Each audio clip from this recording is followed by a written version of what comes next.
I happen to think this next trip from Oil City to Third Beach in the Olympic National Park is one of the greatest backpacking trips of all time.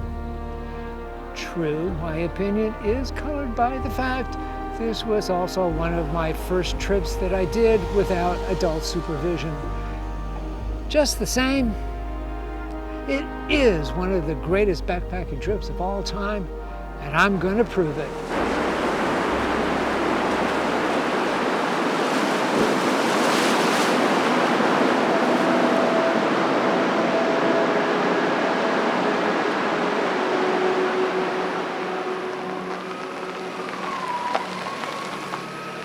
Because this is a one-way trip, I park at the hike's end at the Third Beach trailhead, and because I'm hiking solo, I obviously need a ride to the beginning. So I hired a shuttle service. It's not cheap, in the $90 range, but it beats hitchhiking. The drive, however it's done, goes south on Highway 101 and then down the mostly dirt Oil City Road to the trailhead, which is just outside the area known as Oil City. From the trailhead, the hike starts through a lush, sometimes muddy rainforest, and for a route that's often described as a beach hike, I'm going to be seeing a lot of this kind of terrain over the next 4 days. The trail soon skirts along the Hoh River, and for more information about the rainforest upriver, check out this video.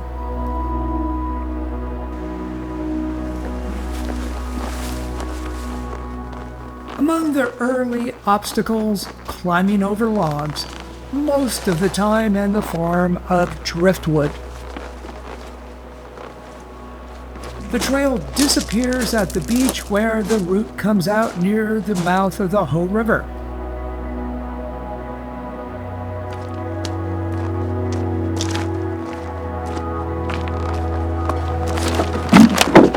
And after more driftwood, we start north.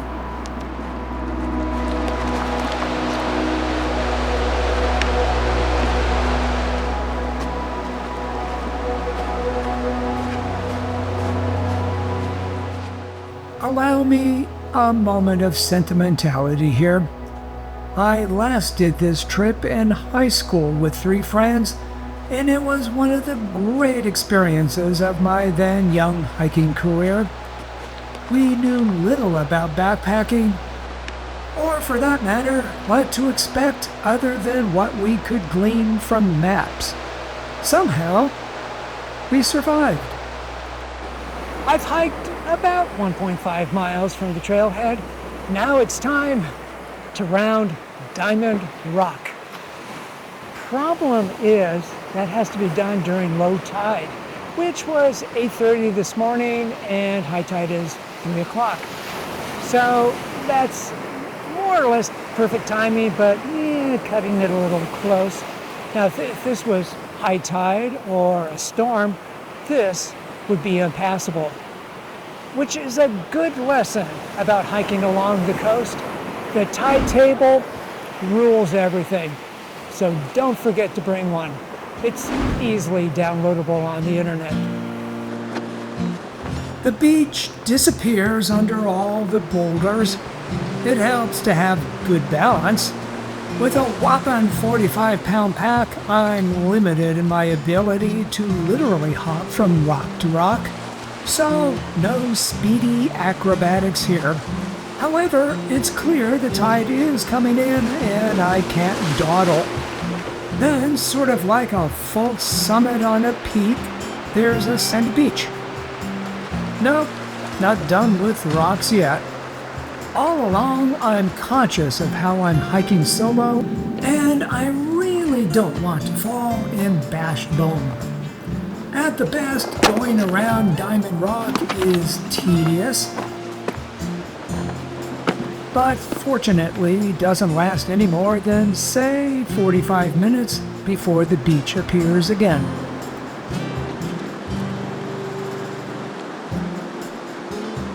I'm guessing after another hour of incoming tide, that would have been a tight squeeze to get around the point. From here, there's a long stretch of solid sand with the impassable Hoh Head directly north of us. By the way, some of the rock around here is called conglomerate, for the geologic stew it represents. Pretty soon, we come to the north end of the beach and a logical place to take a rest stop.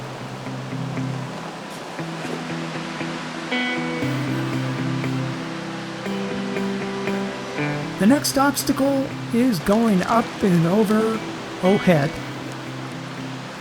See this?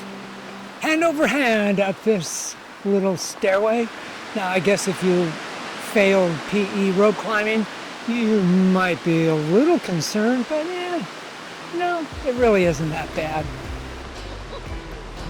Then again, how bad it is depends. Yeah, this is really pushing.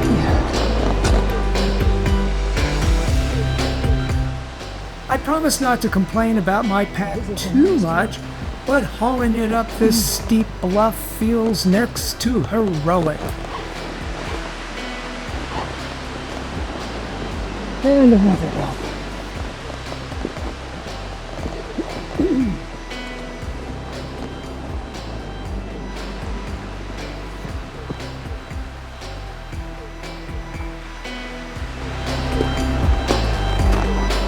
The trail alternates between wet, sometimes muddy ground, and steep steps that are anything but easy.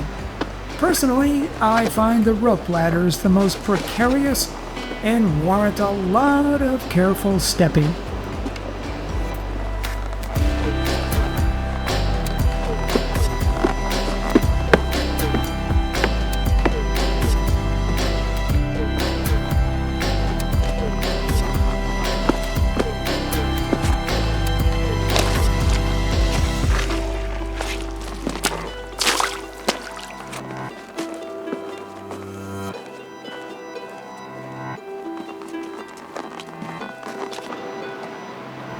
The trail itself is a lumpy experience with obstacles you might not find too many other places.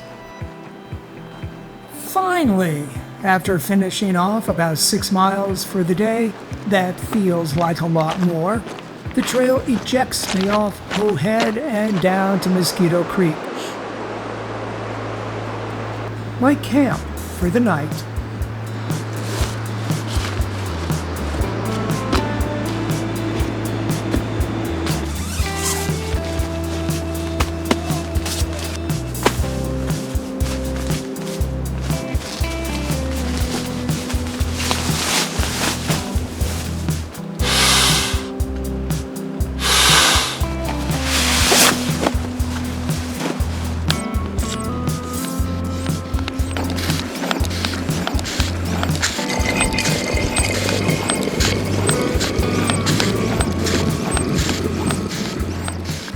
Now you're no doubt going to notice that the water here has the color of tea.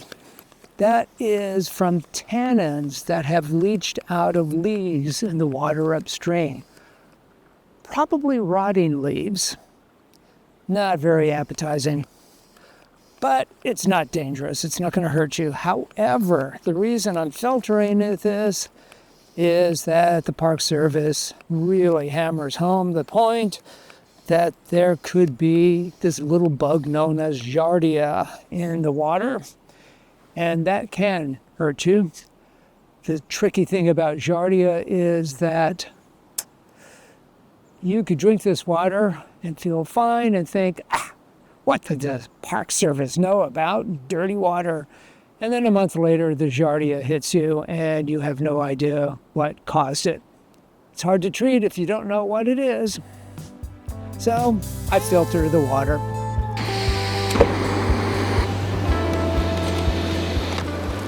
If nothing else, today's short hiking distance means I get to take that filtered water, make a cup of tea, relax, and just let the waves' white noise settle over me.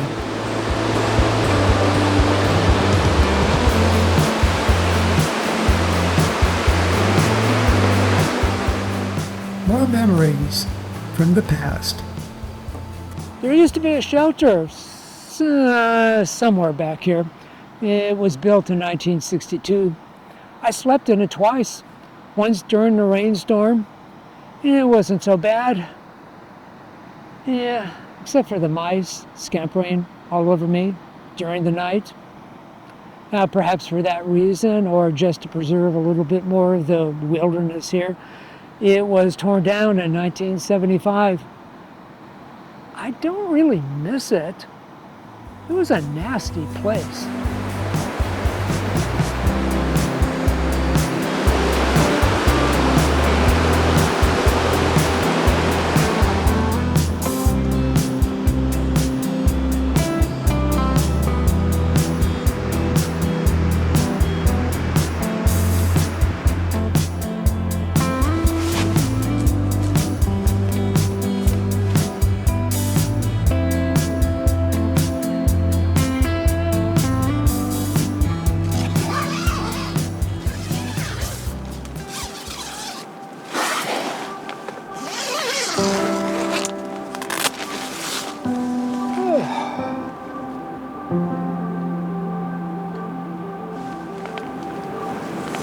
All right. Nice, calm, overcast morning. What time is it? 6:50.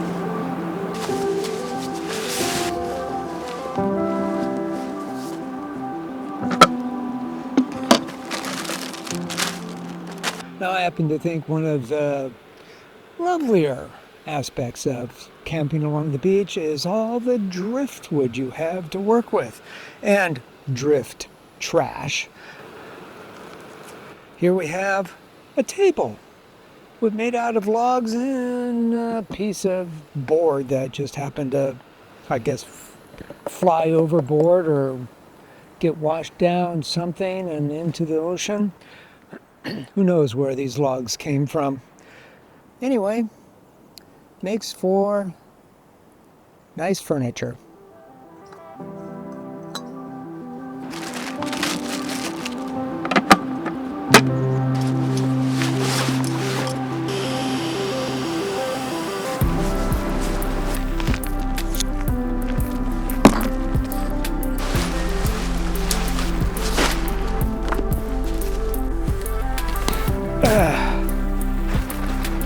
I'm never going to get all the sand out of here, but it's worth a shot.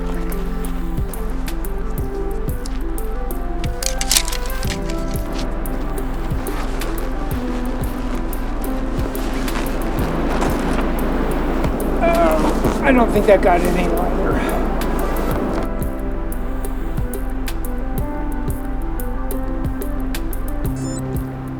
The second day starts off easy on Firm Beach. Trust me, the distinction is important. Hiking on soft sand will kill one's spirit faster than just about anything else here.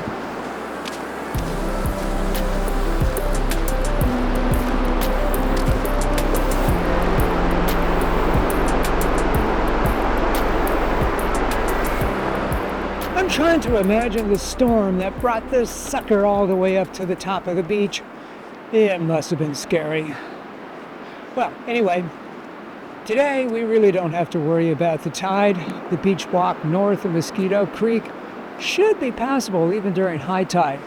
But, I wouldn't risk it. I would try to time my hike between mid to low tide. We do have one creek crossing, which can get pretty deep during winter or spring. I mean, we're talking up to the waist. Today, in August, I might get my toes wet. Distance in the 4.6 mile range.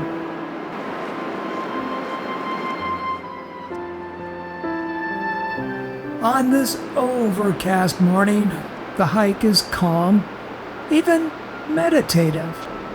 The beach is so broad and smooth, there's almost nothing to trip over. I can watch the waves instead of my feet. and be amazed at how little things have changed over the past years.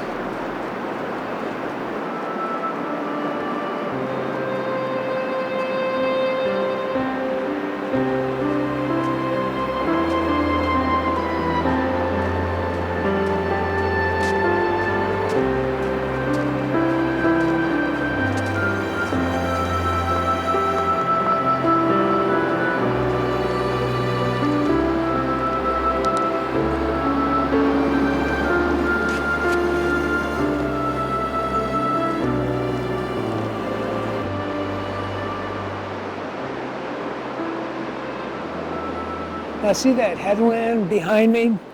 At low tide, it looks like you could go around it. No, it is completely impassable. Don't even think about it. Instead, there is a trail that goes around and up and over. Look for this big honking rock behind me, and to the right of it is a rope and a trail marker.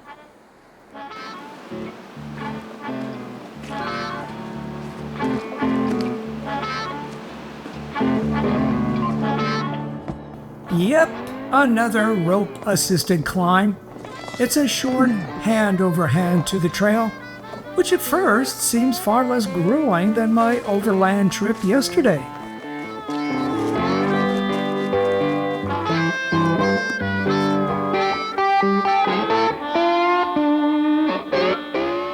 But hey, it's a jungle after all, and obstacles are just normal. Oh, right, sure. Where's the trail?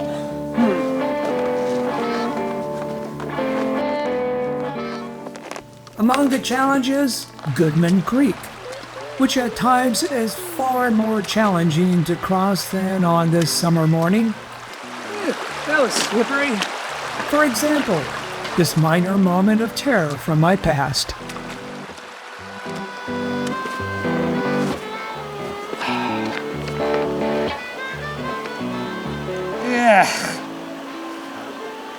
Those boots are supposed to hold out the water, not bring it in. Yuck.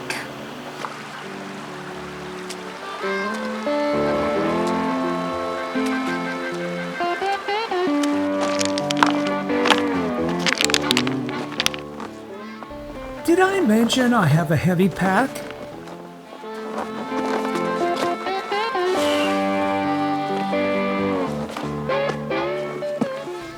Next up is Fall Creek, named for obvious reasons. It's another stream that can get pretty violent in the winter and spring. Today, I managed to keep my fresh socks dry.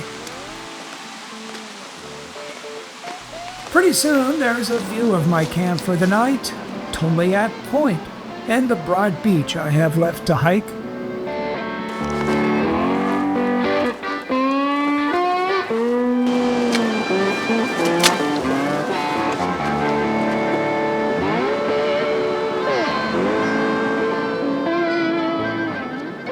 More drift trash, which is at least exotic because it came from Asia. Did it float all the way across the Pacific? Yeah, I don't know.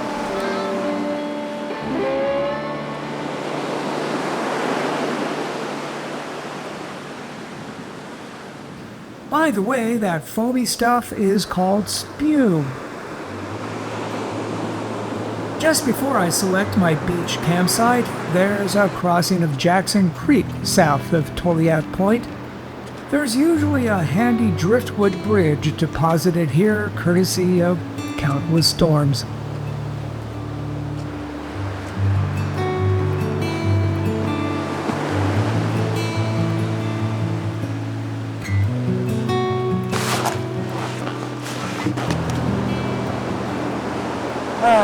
It's good to be home. I chose this spot because, first of all, of course, it's on the beach, and I got this great view. I get to sleep on sand, which is far more comfortable than the dirt up above. I also took into account the fact that I'm above the high tide line, presumably. Now, because I'm surrounded by all this driftwood, it means that if there was a storm, I could get crushed here. Forecast doesn't call for any storms, so I think I'm going to be safe tonight.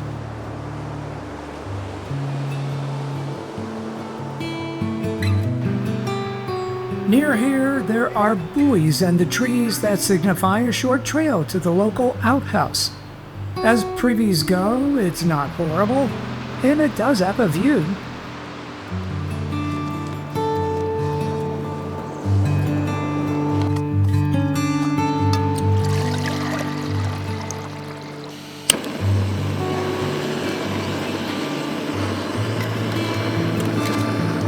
Yes, got it. Given that I arrived well before noon, I can demonstrate how lunch should be done when backpacking. Hot soup from freshly filtered water. Ah, life is good.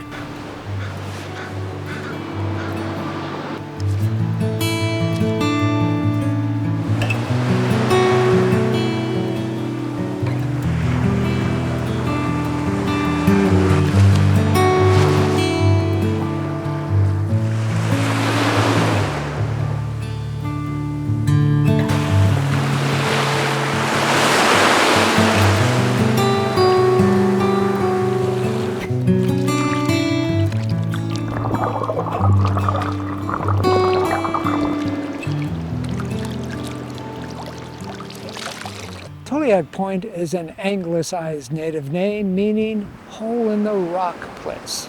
Now, I haven't seen it, but apparently there's evidence that natives once lived here. And if you're curious, you can go looking for what are called kitchen middens, which are piles of shells they left behind.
Boy, no matter how hard I try, I cannot keep the sand out.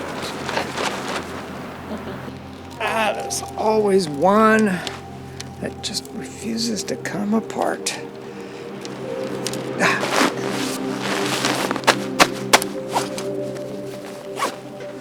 My routine every morning before leaving is to make sure no gear dropped behind the driftwood.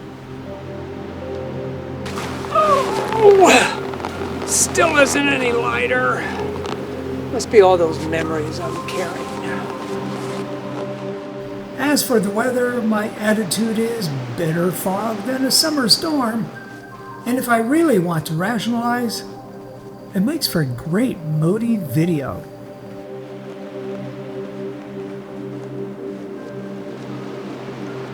Our first issue of the day, besides being able to see where we're going, is tide related, of course. The coastline south of Scott Creek is best hiked at low tide if you can manage it. And then there's Taylor Point north of there, which is impassable at any tide. Fortunately, there is a trail that goes up and over the headland. More ropes are involved.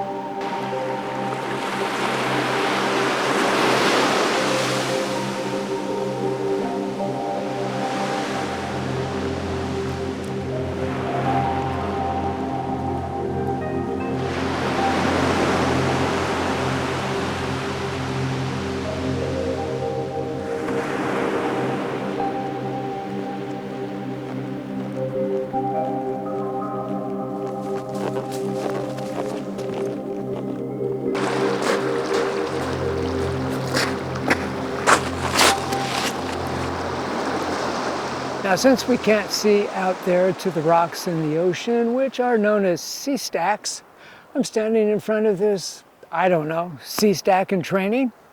It's known as an erosional remnant. And out there used to be the coastline.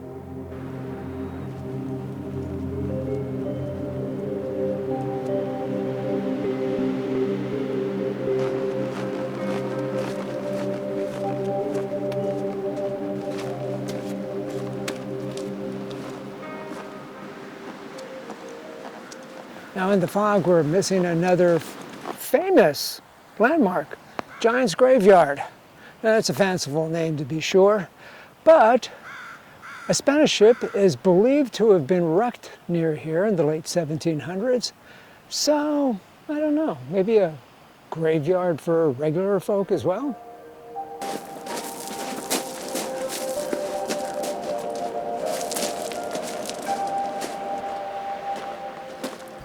After this sensory deadening experience of hiking through the fog, I come to Scott Creek, where again the driftwood piles make crossing it inconsequential.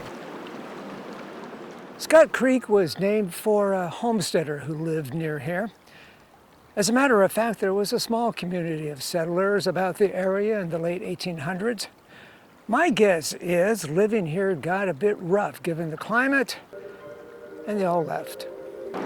In case anyone is wondering what this scene looks like on a clearer day, here you go. Just north of the creek, there's a trail marker. In this case, a buoy.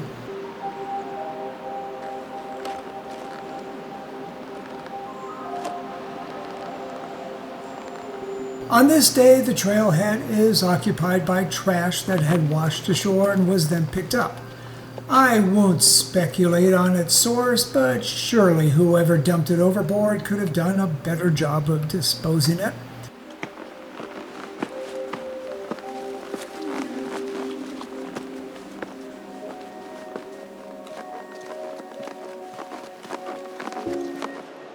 The trail is a simple up and over, lasting just a few minutes before depositing me back on the beach.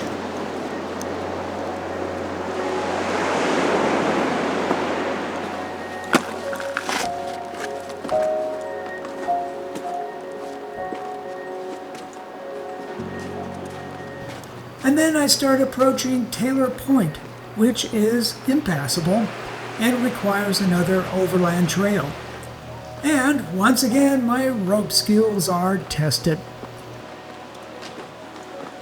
I'm not sure how the Park Service decides where to put stairs as opposed to a rope, but the steps, while steep, are certainly easier to negotiate.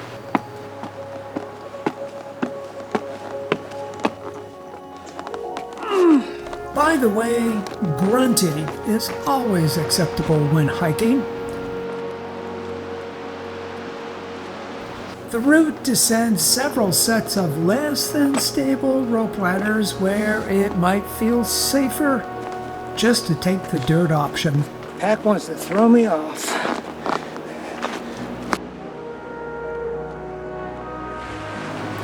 And at last, there's Third Beach and the end of the ropes.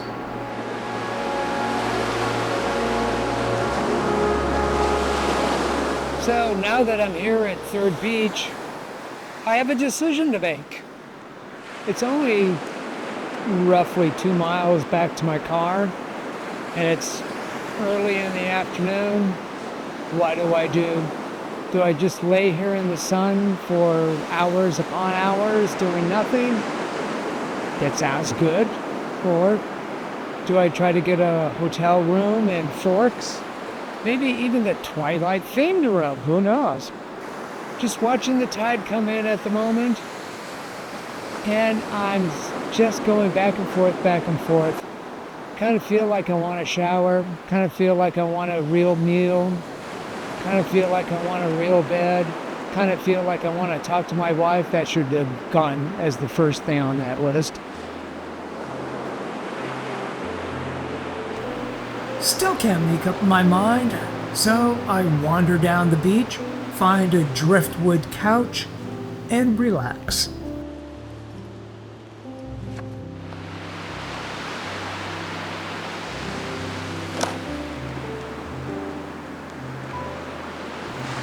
Something about backpacking along the ocean that slows everything down.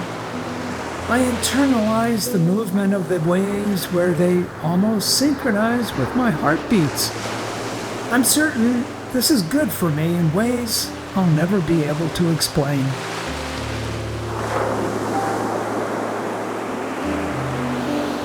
So in the end, I decided to stay. The bed, the shower, the food, it can all wait. I do miss my wife, and I can't wait to talk with her tomorrow morning when I get out. I thought I'd be a lot more sentimental about this trip, given all the good memories I have about it. And then I realized that some of that sentimentality would have come from feelings of lost youth, maybe. And I don't have those feelings.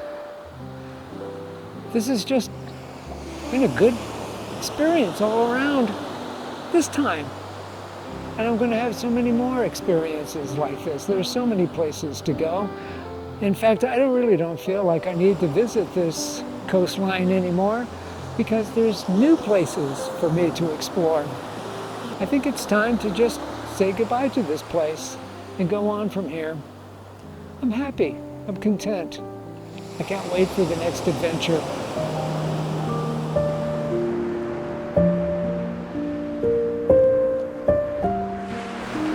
Strangely, looking forward inspires me to look back one more time. Spending a morning with my friends on Third Beach horsing around, because that's what young guys will do when they have time to kill.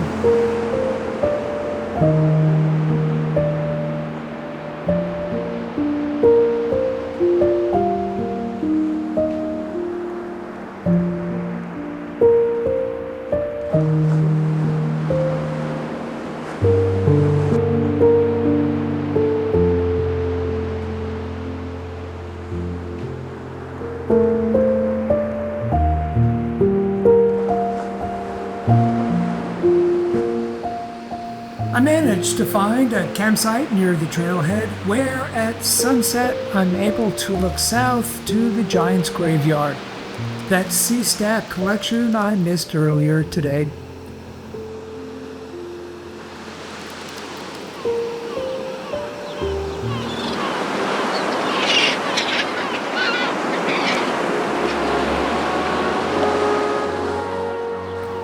The next morning, it's mystically overcast, as if the rest of the world has disappeared.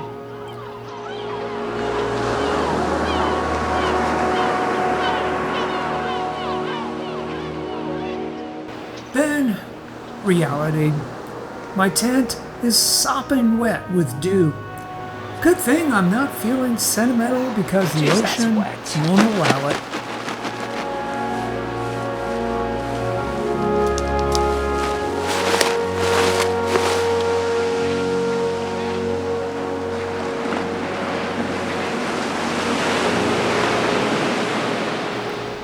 The 1.4-mile hike to my car has a magical feel to it. Too early for other hikers. I'm here alone. What a send-off this is.